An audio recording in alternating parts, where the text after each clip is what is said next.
My name is Julio Bedell. I'm the Director of Education and Community Engagement here. I just wanted to say thank you for joining us on this August day, warm, humid day. I just wanted to do some brief introductions to the program and to my partners on this program, and I'll turn it over to them. This program was made possible by the New Jersey Council of Humanities for the Arts, and we started a year ago with a grant and planning, and it's finally here. We made it to the end of the year, and this program is really more than just this talk. As Donia will explain, it's really the students' research and conversations. There's many hours that have been put into this 1.5 hour program. So it's been a year-long process planning for this, and it's been wonderful to work with these two individuals over here.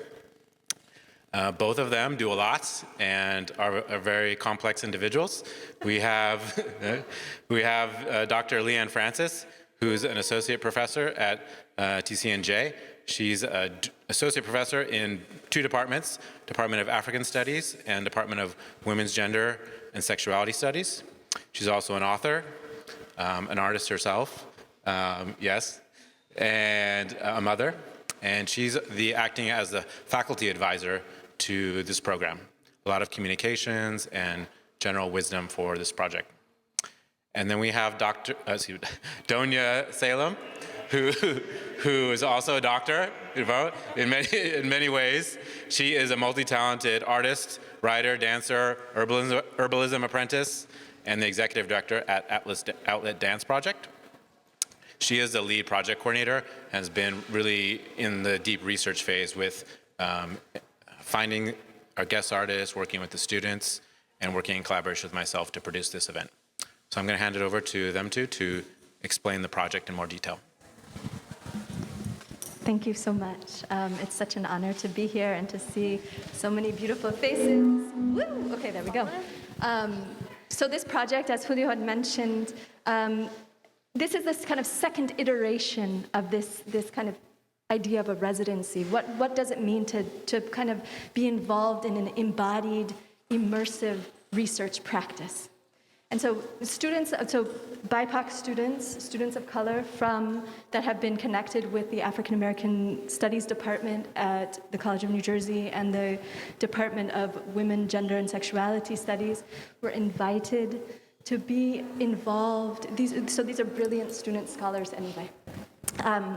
Of course, our guest, Raina León, is a student of life, but Dr. Raina León, but I'm mentioning Saray and Destiny. So the practice has been that we have spent a lot of time immersed, actually in this building on the other side, and also in the domestic arts building. So right now, Grounds for Sculpture has two beautiful exhibits. Roberto Lugo's The Village Potter. Roberto Lugo, who is a Philadelphia-based Puerto Rican American, well, Puerto Rico is of course part of America, Puerto Rican artist who is really deeply immersed in ceramic practices, an award-winning, profoundly accomplished artist who has a deep community practice. So that beautiful maker space that we come to in the middle is really an echo in conversation with his own practice of community and engagement. Please sit down, welcome. Make yourself at home. So we have come here multiple times, and we have gathered, we have had deep conversations outside of the space here over many months. And Saray and Destiny spent a lot of time with different artworks and then decided to focus on some particular ones. So Roberto Lugo's work in general, and then also the work of Mexican-American artist Salvador Jimenez Flores, and his work, The Cosmic Life of the World Yet to Come. So you see some pictures here of that work. And from these have been the roots and the seeds of this exploration. There's been deep thematic and expansive thematic exploration over the months. And so this conversation is kind of a blooming of that, a culmination of sorts, even though my hunch is, and we've talked also about a continued book club beyond our completion of our residency together. So this one form of culmination is this beautiful conversation that will be happening that we're so lucky to be a part of. I'm going to hand over to my colleague, Dr. Leon Francis, for some more information, and then we'll continue. Thank you. Hello, everyone. Welcome. So happy to see you here. I'm going to introduce the student scholars. First, Destiny Kinney is a recent graduate of the College of New Jersey. She will one day, soon, do a PhD in organizational psychology and social psychology, which will allow her to use her career to manifest her liberation vision in the world. Saray Ramos is also a recent graduate of the College of New Jersey. She is a health justice coordinator at the Latino Action Network Foundation, where her work supports the reproductive, sexual, and mental health of Latinx communities all over New Jersey. And Dunia is going to talk about our guest artist. It's a really a deep honor to be able to introduce Dr. Raina León. I've had the incredible, it's been such a blessing and a gift to study with Raina over a stretch of several years, but today is actually our first time meeting in person. So I'm really thrilled to be doing that with all of you.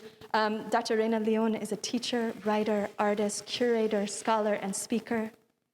You might know her as a founding editor of the Acentos Review, the lead coordinator for Nomadic Press Philadelphia, the author of Black God, Mother This Body, and many other volumes of glorious, lush, profound poetry, and the co-founder of Story Joy, Inc. with Dr. Norma Thomas. She does lots of things. Yes, she does, lots and lots of things, and invites you to dream with her sometime. And so actually you all see that there's you're already seeing it, there's some more information, the bios of these different artists and scholars. Just to name a little bit of coming attractions, this is not just a sitting, perhaps you realize arriving and having a cactus leaf in your hand, that this will probably not be a normal talking engagement. But don't get too comfortable in your chair, is one thing we'll say. And with that, I hand it over to our scholars. Thank you so much.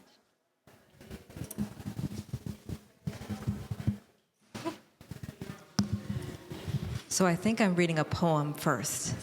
And so I'll be moving somewhat, but maybe not too much, because obviously I shouldn't move too much.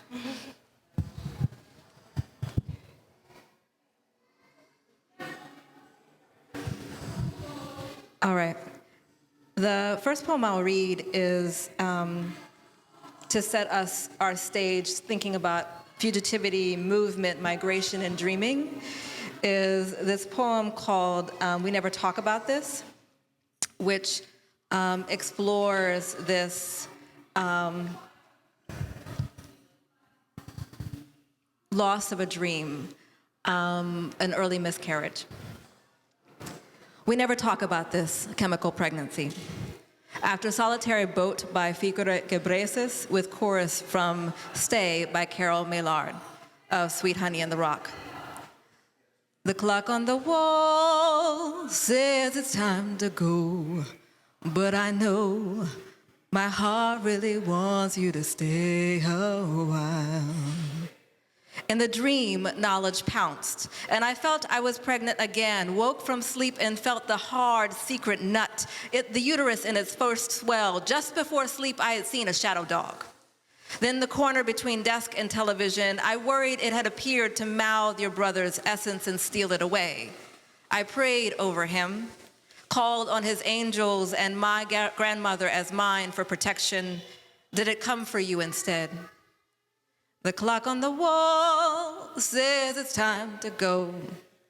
Days later, when I learned you were no longer in me, flesh expelled in a blood-tinged webbing of mucus, how the body shows a spoiled seed's end long before the fruit. I saw a painting of a lone boat in a dark sea.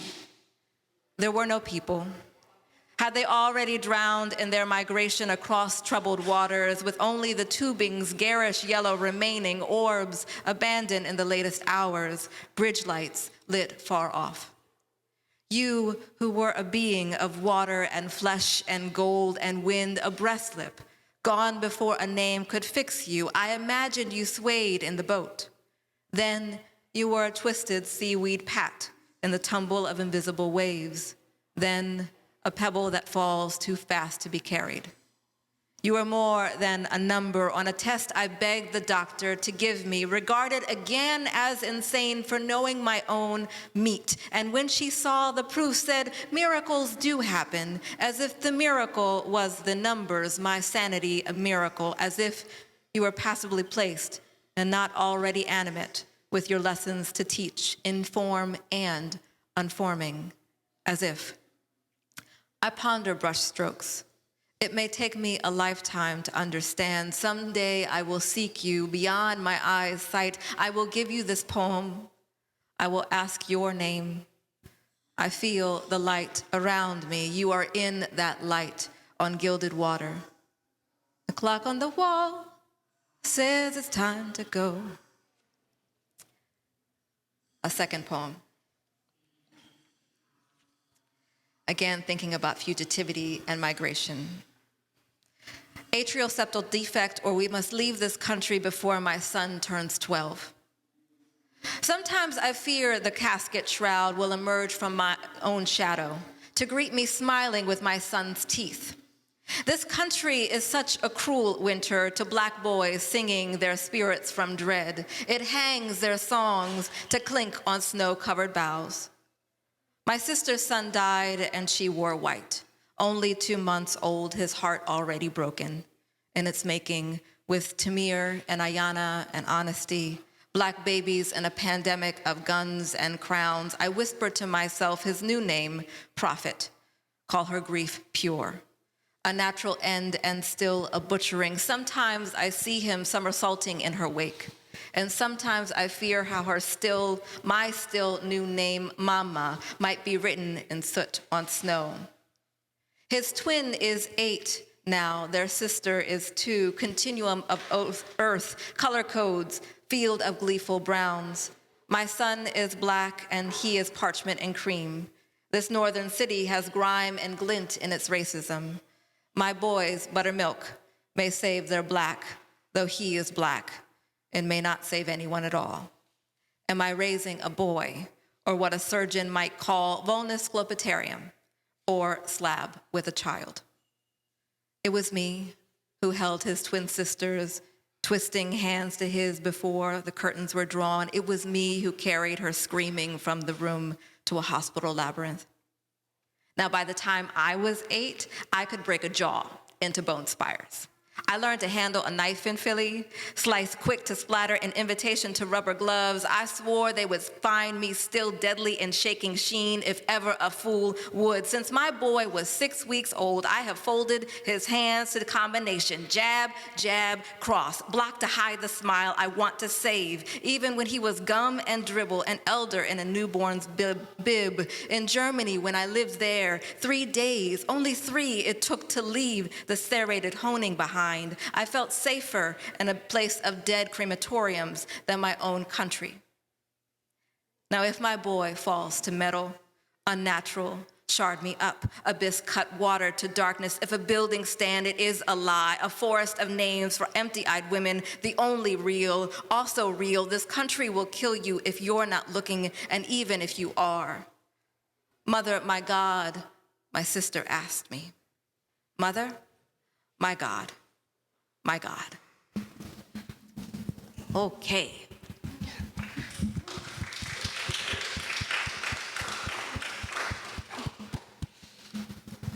Where will we go? I think that's the question. Just in listening to you, I was thinking in terms of migration and movement, when you talked about going to Germany, in a place that is not a safe place for a lot of people, but feeling safe there. I think it comes with the choice of migration, also the choice to leave afterwards. Yeah, and having that choice, right? we are at a precipice, right, y'all? Like, there's an election. If you didn't know, I hope you voted. Put that mail-in ballot in, or you've got plans. But folks everyone I know who has any sort of attunement to the rhythms of the world feel an ongoing dread and threat. And this conversation of where is safe, where is the refuge, where is the haven, and thinking about the choice of, and the choicelessness. So, yeah, this piece even within the works here of being at attunement and thinking about movement and thinking about our visioning for a cosmos to come. There's so much possibility and so much edginess. We were talking the other night about Anzoldua and the connection with Borderlands, and in one passage she talks about this particular time being that of connection with the sixth Mayan sun, which is not my tradition, but it's this like really small passage, but that being connected with a time of consciousness raising. And if that ain't true, I don't know what is. So yeah, and I was sorry, wow, that shocked me. But on the topic of reimagining migration and reimagining fugitivity, I think we engaged with the piece with Alan Lopez, in which he does talk about like how they themselves are reimagining what it means to be an undocumented being, or what it means to be a fugitive, and this idea of fugitivity. And I think it was really beautiful in what he said, or what they said on fugitivity, thinking of it as like constantly running away, and then changing that narrative to like, how do we become more of a collective consciousness in that? How do we like frame migration and frame the undocumented narrative around this collective consciousness, and away from like this constant running and this constant like being afraid and stuff. And I think that was also pretty beautiful to think of it like that. Yeah, what are we running from, but also what are we running towards? Mm-hmm. And the dream on the other side, that freedom dream, that possibility of the maroon space, if you will, of like creating a new vibrant, interconnected society made up of chosen kinship. And what does that offer for us to like center those of us who are the most vulnerable within that fugitivity, within the conscription and construction of the state, right, and control and oppression, towards actually let's center the most vulnerable in the creation of something new, something exciting, something healing, something boundless, and as a dream can be, right? Just thinking back to like the podcast, in the podcast they had talked about how when you're coming to this country and you're trying to gain citizenship or a green card or anything, you kind of have to villainize where you come from. Yeah. And like what that's like to the identity, and how that kind of becomes essential to assimilation. So when they were thinking about like their life, they always thought that being undocumented was like the biggest challenge. And then in kind of contemplating fugitivity, it's not. It's actually, my challenge is living in a world where I don't need those kind of things. And how do you create safe spaces outside of what currently exists, kind of? And yeah, Alon's work is so fascinating, because they have this piece that I had the privilege of being able to witness as part of their residency at Brown. And in that piece, they were creating a choreo poem that draws on myth and foundational origin myth of like the dragonfly, and the power of the dragonfly as a vehicle of transportation from one place to another, that is beautiful and a light and such a connection to the kinship and the ancestral wisdom of the past, as well as a prophetic seeing into the future that will be fraught with trouble, and yet has, again, that opportunity for healing. And I think on that, like, looking at the natural world for its connection with our ancestral histories, what we can learn from it, and how we can take flight into even an uncoiling of our present entanglements in some way. I don't know where that's going, but I think it's like fascinating to think about like these tendrils of past and future and all these like, let's free ourselves from the linearity of time, like, oh, this one thing happened there and then this thing built on that. Actually, we talked about this the other day of like that past thing is still happening. It still actually has an impact on the body today. So I got the scar. I fell down an escalator. You can see my scar right there, right? When I fell down as a stupid kid going up a down escalator, don't do that. It went down to the bone, right? I still have the scar. I still have the story. I'm still in that space, thinking about what it was that informed that decision to go up a down escalator, and perhaps the burden of carrying too many books. Like all those things, that past is now informing how I talk about the future, right? I think also like in thinking about the future, because back to like this kind of betrayal of things, and like as you grow, maybe things might seem as betrayals to those closest to your culture, but how do you, in creating something totally new, like you can't know what's new because it's not here yet. Yeah. But what do I know? How do I distinguish what holds me back and what to bring with me, kind of? Yeah. And in creating like this kind of general consciousness that's going to like breach many boundaries. When we're creating these spaces, like this space might be more safe for me, but it might not be safe for who I'm bringing with me. Mm-hmm. And how are we going to do that? Like, because everything is so subjective to like individual identity. How do we create this like amorphous place that fits us all in our own visions? Mm-hmm. Yeah. I think that Bell Hooks, in her work around the margin to center, so really drawing in the most vulnerable among us and asking those questions of those who are within historically, systemically marginalized communities to say, okay, what do we need? Because I'm in that category. So what do we need to center so that all can be in a space of flourishing? Mm-hmm. Would push us to also think about how we redesign our relationships, how we redesign our buildings and our communities, right? Like when I was first looking for a home with my husband years ago, our realtor was amazing. She's still a good friend, and we were talking about like where we wanted to live, and our house, we almost didn't get our house because it had 3 steps to go into it. And she was like, why are you so worried about these 3 steps? Like, Raina, you can go up these 3. And I was like, you never know what the future holds. And my community is such that I want everybody to be welcome. And these 3 steps might be the thing that causes someone in my community to not feel welcome to be able to enter into my home. And I want everybody to be able to come into this home.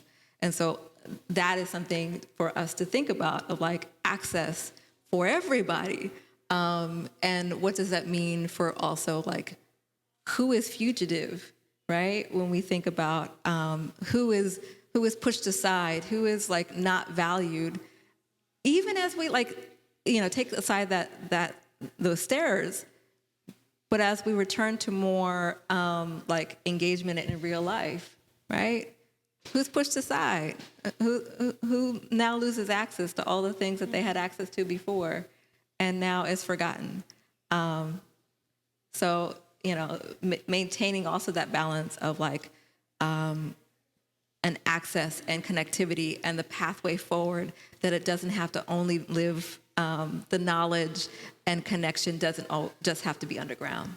Yeah, and I think this is something that comes up a lot in like my personal life, where I try and keep consciousness of like the spaces that I'm in and like the people that are, especially with my job, like it's for the social economic empowerment for Latinx individuals, but at the same time, who are we centering in those frameworks, and who are we centering in like the policy that we want to push or the advocacy?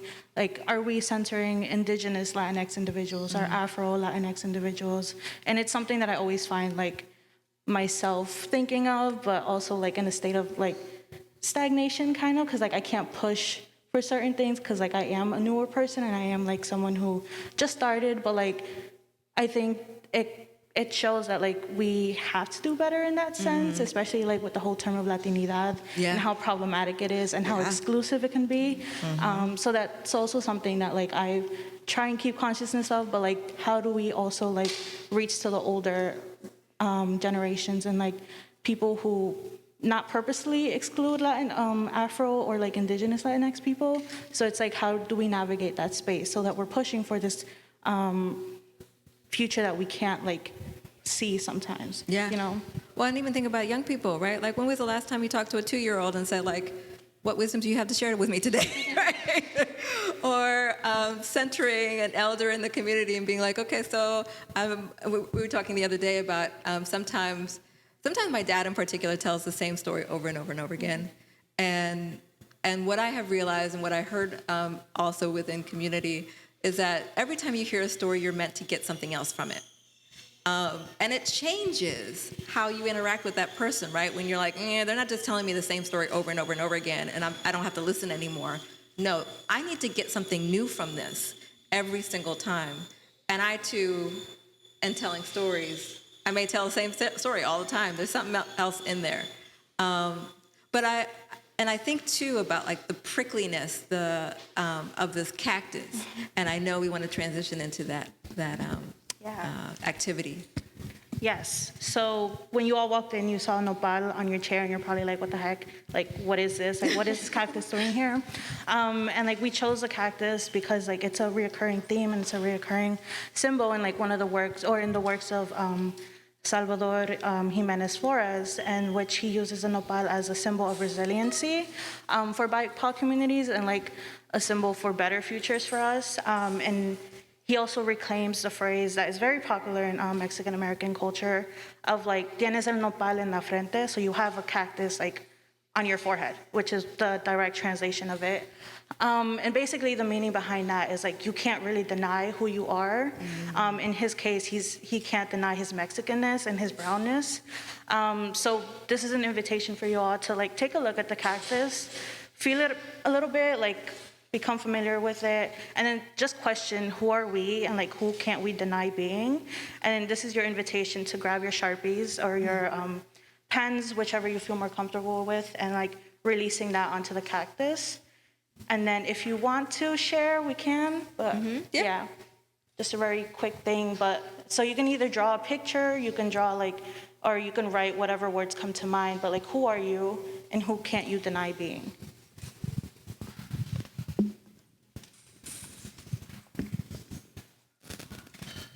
I don't want this mic to make like a really horrific sound.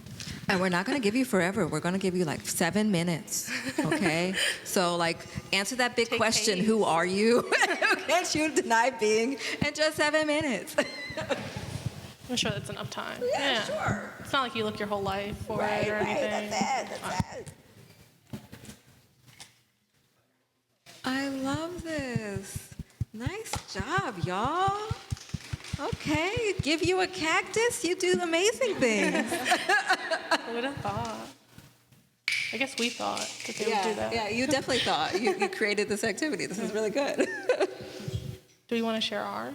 Yeah, what'd you do? Mine. I did something a little different. I just kind of gave a sentiment. I said I'm somebody who has learned to allow all my feelings to be felt, despite maybe someone else perceiving me as like angry or something for it. I learned this in college. All feelings have a purpose. There are no good or bad feelings. Anger has a purpose. It is teaching you something. And I try to live by that. I don't really perceive myself as angry, but if you do, I can't help that. I just want to feel my feelings. Yeah. I wrote on the cactus until I was inscribing on the cactus, I am this cold skin, losing my prickles over time. I am becoming soft, and this is welcome. How I must become for my babies. I wish them this softness and this truth and this defense and all that the stories that come in the water, and then agua, life, living. That's where I went. I don't know how to follow up from that, but okay. I'll try. I did write a few words on my cactus, and I'm not going to share all of them with you because I don't want you to perceive me a certain way. But I guess like the biggest one I have is right here, and it's basically just says daughter and like scribbles all over it because that makes sense to me in a different way than it probably will make sense to you. But daughter in that like I center my family around everything that I do, and I center like my experiences as a daughter, as a Mexican American, first gen, whatever you want to call it. So that's probably like the most important thing to me, and the one thing I can't really deny myself being. Okay. I think we're transitioning to our next movement as if we are in a symphony, perhaps, our next musical movement, and thinking about community, resilience, and dreams. And I have some poems, and then we'll get into conversing again. Y'all doing okay so far? All right. You're like, I just thought I was going to sit here and like witness a talk, and now they got me writing on things. Practice. And there's more to come. Okay, so these are, I think probably I'll just read one, which is Eden had four rivers. So this poem is very much around community and ancestry, and you won't be able to see it, but there's italics throughout, and it's meant to have the shape of these rivers. Also, you need to know that arreto is a Taino word that means is the ceremony of dance and music and song and prayer. And Atabe is the Taino mother goddess, the goddess of all that is fertile waters, fertile earth.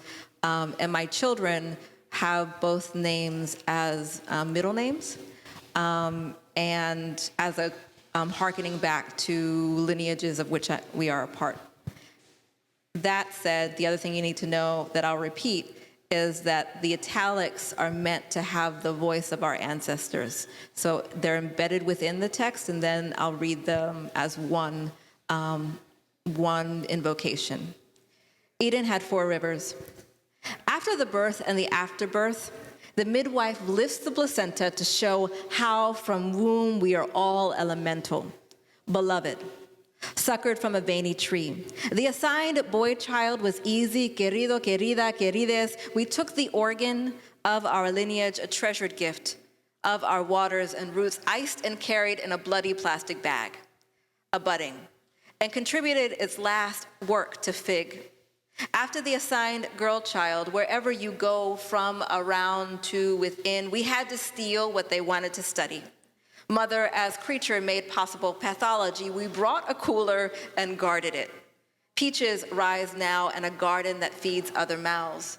Breath, ancestor. Los ancestros que todavía respiran están respirando sus canciones. Trees rose and the roots talked to one another. All creatures listened and knew one language. They moved like water. We see you, adapting to one another. And in the water, we be you. That fed the water and trees and all living things. You be we. There was wisdom and memory passed on. Areto ta'atabe, remembered in stone on a metal tray. Strength, current, wherever there is water and earth. A deliverer holds up a blood tree. Roots the bridge between death and life and dream. Fleshy Eden. Listen to the voices still whispering there before the clot. Springtime in mule and eyelash flutter, our and your own, yes, beloved, querido, querida, querides, of our lineage, of our waters and roots abutting, wherever you go, from, around, to, within, breath, ancestor. Los ancestros que todavía respiran están respirando sus canciones. We see you. We be you. You be we. Areto ta'atabe, remembered in stone, strength, current, wherever there is water and earth. Fleshy Eden, springtime in mule and eyelash flutter, our and your own. Yes. Okay. So we're talking community and bonds and resilience and dreams. And for me, that is so alive. And Lugo and Jimenez Flores' work that was like such the touch point for our conversation the other evening. Just walking around, for example, here, right? Lugo has, I don't know if you all had the ability to go up and see the work from his mentors and mentees, and the thoughtfulness of like the village potter gathering those who have influenced and creating an opportunity for conversation of lineage is wonderful. And I think about so many of us who are in any sort of arts practice or any kind of practice where we're like, I make my way in the world, but oftentimes I don't know if we forget, but it's not as encouraged to say, I make my way in the world, and here's all the people that I'm bringing in the room with me.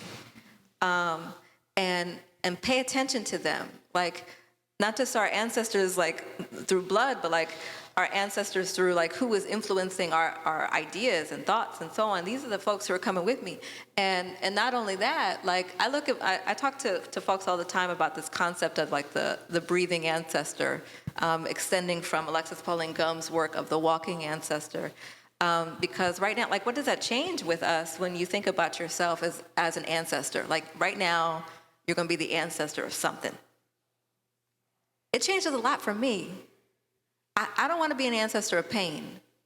I don't want somebody to remember me and think about a practice that I have done in this moment having an influence on their pain in the future. It also changes something in me when I look at my children, my 4-year-old and my 2-year-old, and I say that I am raising an ancestor. May not be biological, maybe something that they offer into the world someday. But something I do right now is going to have an influence, a powerful influence on them and the generations to come. It changes a lot in me. It makes me question the sharpness of my voice when I get really annoyed, but also how I focus on their play. It makes me think differently. And how beautiful it is for this exhibition to talk about the work of the village potter, because the potter is made by the village as much as the potter gives back to the village. So community resilience. I don't know, what's coming to mind for y'all? You've had such like long conversations. Do you want to go? I don't know. Well, a lot of community talk just comes back to like family. Yeah. Like I said before, chosen or not chosen, family by blood. And it's always at the forefront of my mind, I guess, like how are we healing from generational trauma, or how are we like moving forward in certain spaces and creating like safer environments for like our people and the people who are yet to come. And the other night we were talking about this, and it really set me into like a existential crisis type mode, just like rethinking, like I'm only 22, I'm still young, like I still have like a future, and like just thinking about how I want that future to look like, and what I've done already to like heal. And just like from the personal, like I think that was a very big theme in my like healing journey, and my just like trying to be familiar with who I am, make sense of like my family, make sense of like where I come from. And it was something that like I brought up in one of our previous conversations on like just visiting the motherland and like being surrounded by the people my parents grew up around, like the environment that they grew up with, and just like trying to make sense of their stories, trying to make sense of like the people who came before us, to see how I got where I am now, and to see like where I want to go in the future and stuff. I guess in like talks of like resilience, we had talked a lot about like, I talked about like what it means to be strong and what it means to not be strong in terms of resilience. And like even having these cactus now, most people when they think of cactus, they think of prickles. Like what is it now without it? Yeah. Like how do I view it now? I don't view it the same. And yet there's still like so much to give. Yeah, this is sustenance now, right? This is like a vehicle. Which was the real importance. Like the things inside are what actually makes the cactus like live and makes it resilient. I always think of it, or we're taught of it, to look at the spikes, and that's what makes it resilient. Yeah. And really, the spikes are only necessary if it has a foe. You know? Well, and I think about this language too around generational trauma, because we're not only vehicles or vessels for the trauma of the past, right? Our people gave us generational joy too, like, and I don't know, generational jokes maybe, I don't know, but like there's something else written within us that's not just the trauma, but resiliency and as I said, joy, and I think about joy a lot, and how we have to struggle for it because it is so fleeting for us, and yet how powerful it is, how magical joy is. You know, you hear a baby's giggle, doesn't that change your whole life? Like, right?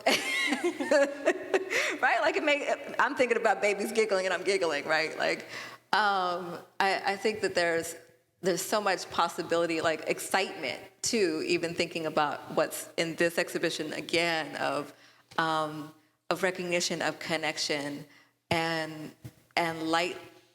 I was listening to Roberto Lugo talking about the mindfulness of creating these artifacts, these porcelain vases with the images of our contemporary heroes, right? Celia Cruz, Lin-Manuel, like Miranda, and being like, okay, this thing, as all these porcelain artifacts from the past, will persist into the future, and there's such like resonance and importance, and also hope and joy. I don't know about y'all, but I can't help but dance in my soul when I think about Celia Cruz on a pot, right? Like on a vase.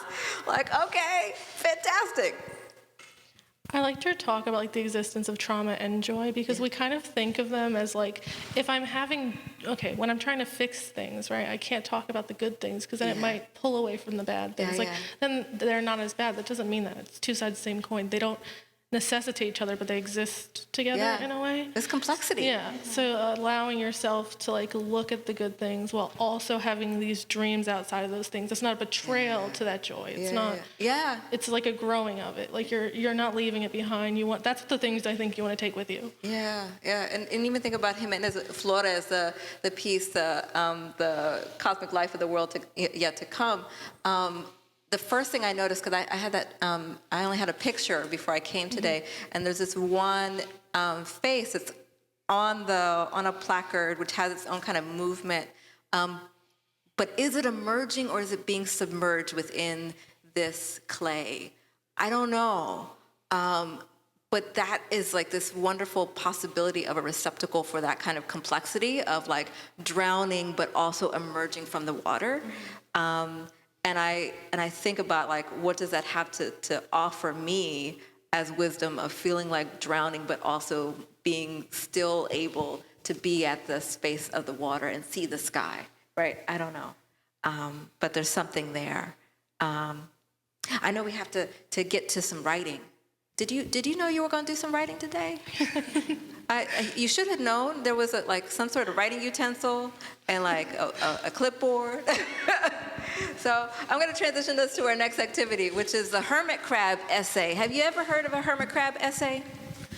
Fantastic. You're going to learn something new today, too. The hermit crab, right, makes a home in whatever vessel it is, and when it grows too big, it says, get off me, and I'll find a new home.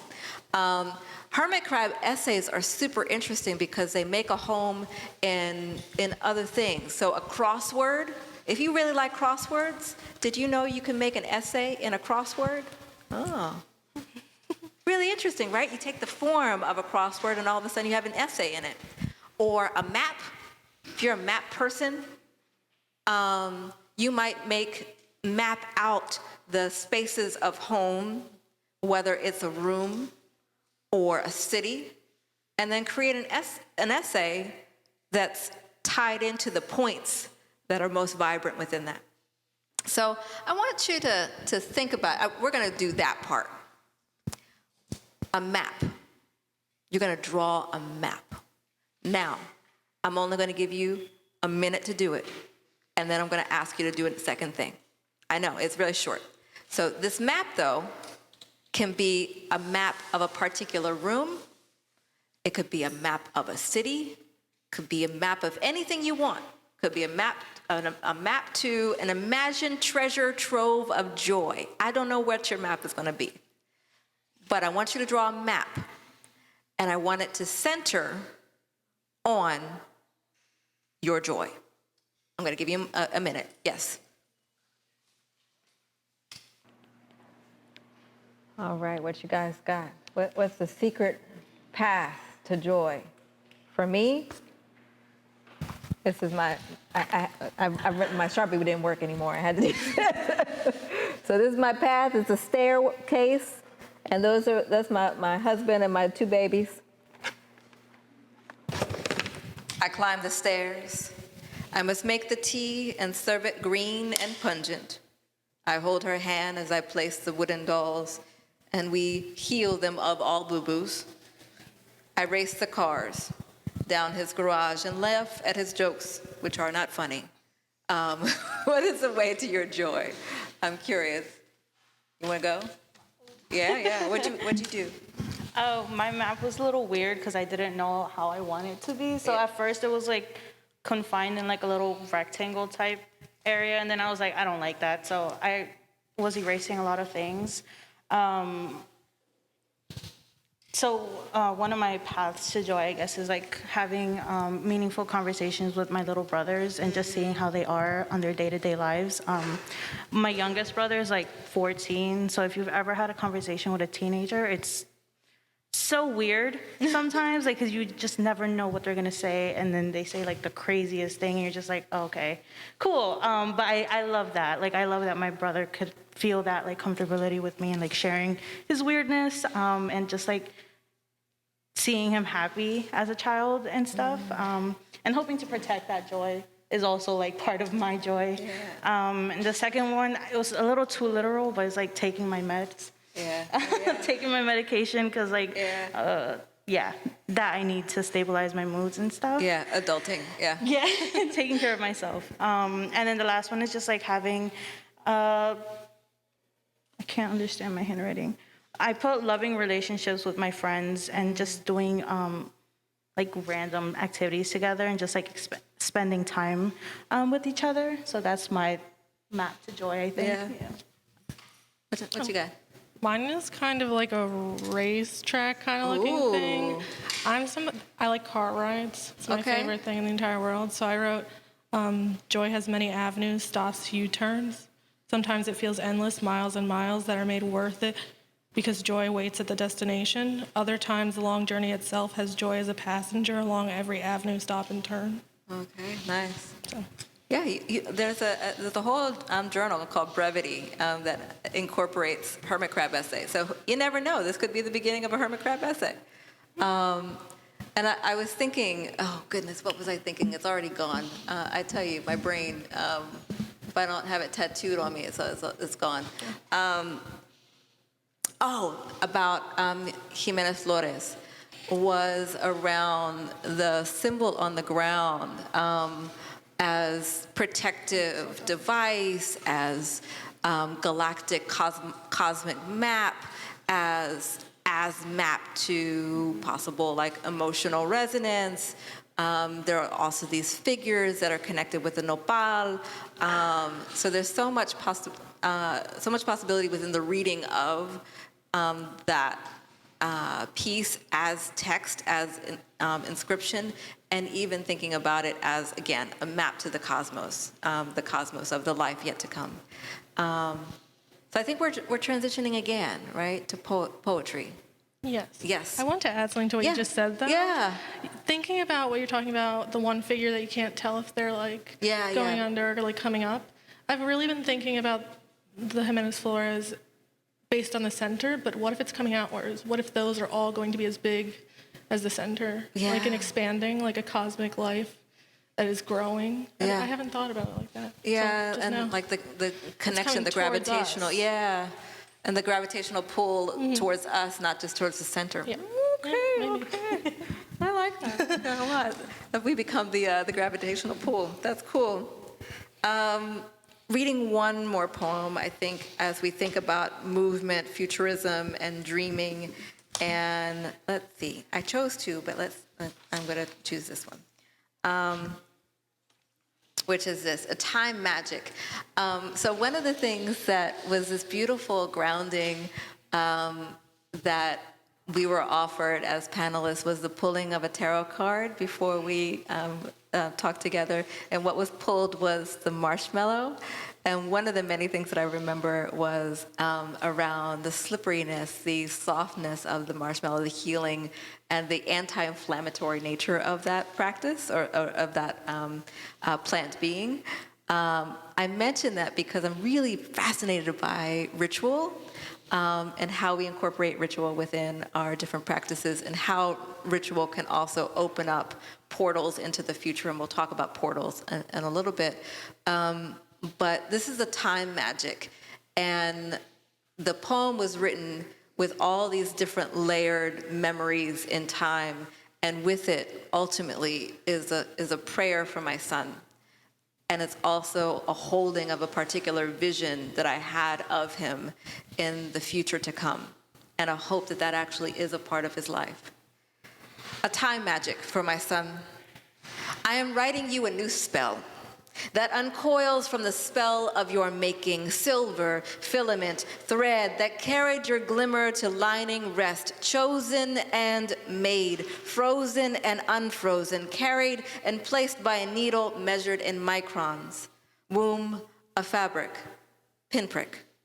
I write you a spell that in print will gild the ways possible, in speech will take shape in your bones, set and viscosities. I watch you in baby form asleep beneath stripes of white and black. You are firelight, cast free. I write you the spell of freedom in water, ice, thought grooved into page. I write you angelic sheen that you carry on your cheeks still in this 6 month, ever after the stroller channels gravel in winter's quiet park.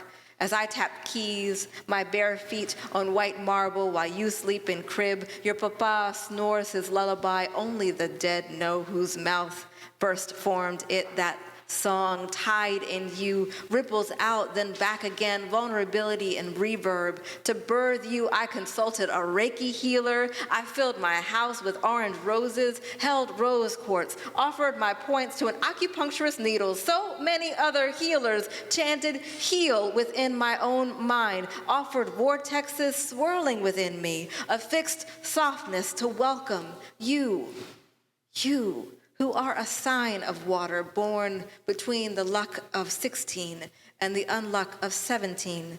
This spell, I am writing you a spell. I am writing you a new spell, the first work of your tempo. May you see generations. Be free, be free, be free. Okay, be free, y'all.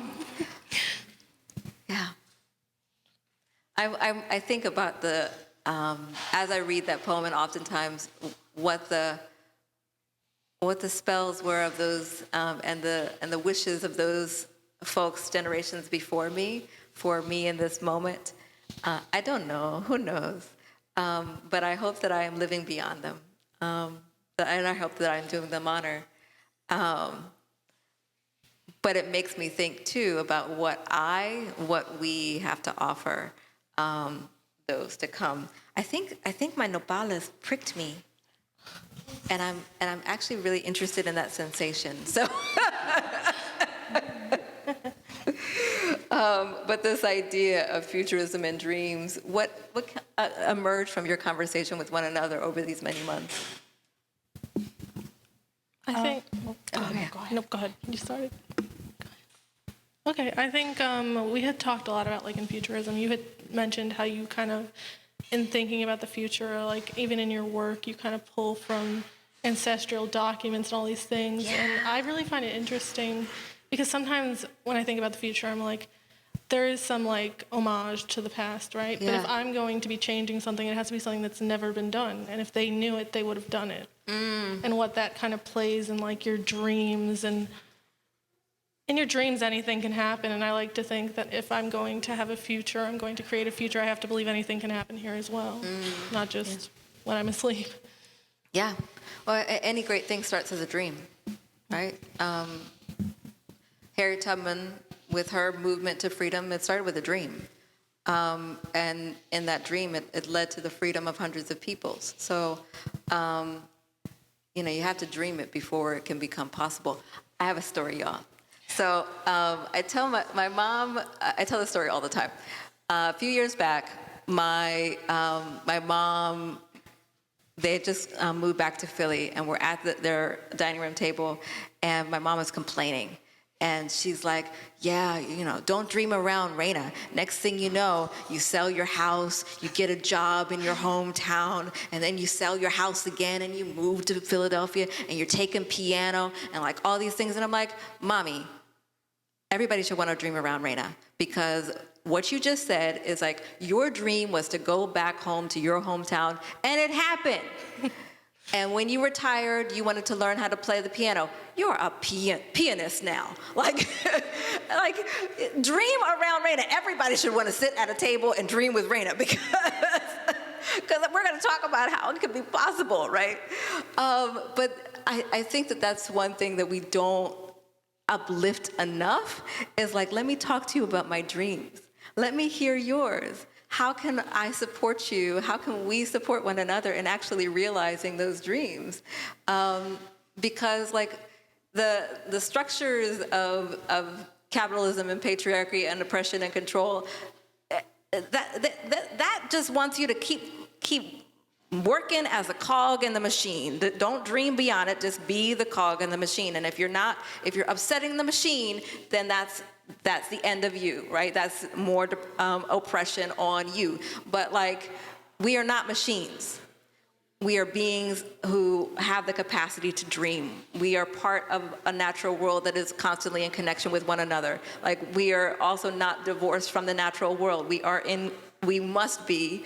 And when we are not in connection with one another and balance, and like, we got upheaval. We got like massive upheaval and drought and fire, and like the world is in crisis. And yet there's still the possibility, there's still the potential to listen more actively and more deeply and recognize that interconnectedness. I have hope. And I think that it also still connects to, we have to recognize that the machine is a machine, and we have so much power in the dreaming. So, yeah. Yeah, and I think the concept of dreams and dreaming came up a lot during our conversations as well, especially talking about like the Dream Act or the dreamers in this country and stuff, and how like they were allowed to dream certain things, but it was limited to like work, and it was limited to capitalism, and it was limited to like being able to do only certain things that would benefit capitalism, and like the structures are in place today, and then just not being able to dream of like traveling, of having like more meaningful, I guess, like experiences in the world. And I think that's like, what was I gonna say? Like, how do we like push ourselves to dream beyond like what we're given and like what we're allowed to dream, quote unquote? And Destiny, I think you wanted to add something. Oh, I was just saying, like, I think sometimes with our dreams, like even your mom saying, don't dream around you, because then they're gonna, like, her dreams are coming real, but I think we don't take our dreams seriously. Like, it's kind of a safe conversation with yourself before you give it to the world or Raina, and then it happens. And even with like the dreamers, I think, at least for me, I've been seeing a lot of people having dreams and you complete them and then somebody's like, monetize it. Yeah. And I think I don't want to monetize all my dreams. Maybe I just want to be an at-home pianist. I don't want to be like in the concert. Like, And I think there's a value to that, just for yourself, like in some kind of like growing. And I think that there's also enjoy. Yeah, enjoy, right? The enjoyment. I'm now thinking about like, a question that what I should ask myself, we should ask ourselves, is like, is this the limit of my dream, right? And is this a limit imposed upon me by someone else? What's beyond this limit? Those questions, because, wow, what would that push you to like start to vision more expansively, right? I know we're getting close. We're getting close to our time together, and yet, Destiny, we had this clay. We do have clay. If you didn't know, there's clay under your chairs. In this moment, we're inviting you to have a collaboration with that clay in order to kind of materialize and actualize any dreams you have, to work with the clay, to be a partner to it and bring something to life before you bring it to life outside of this room. And it's like kind of forming a future state of being. Now, and you can take these with you if you want. You could take them in your little containers, or we have a space back there that you can make them. You know what we didn't do? We didn't have everybody move. It's okay. I realize. But there's a space over there where you can have them, place them so that they're in conversation with one another. And even think about, like, place them, think about conversation with one another, and think about how they might be talking to one another. So you can add your nopales, we'll take a picture of it, and those who have come, I'm not sure if there's a way that we can track who's here so that we can take a picture of the collective together. But don't go yet, we're not done. So we're gonna go out. Yeah. Mm-hmm. Okay, so we kind of talked a little bit about like portals and like what those can symbolize, or we had referenced it. So we're all gonna get up together and we're gonna go walk through one of Lugo's pieces and think of that as a transitioning into a future for ourselves in whatever way that might manifest for you. So yeah, that's what we're gonna do together now. Yep.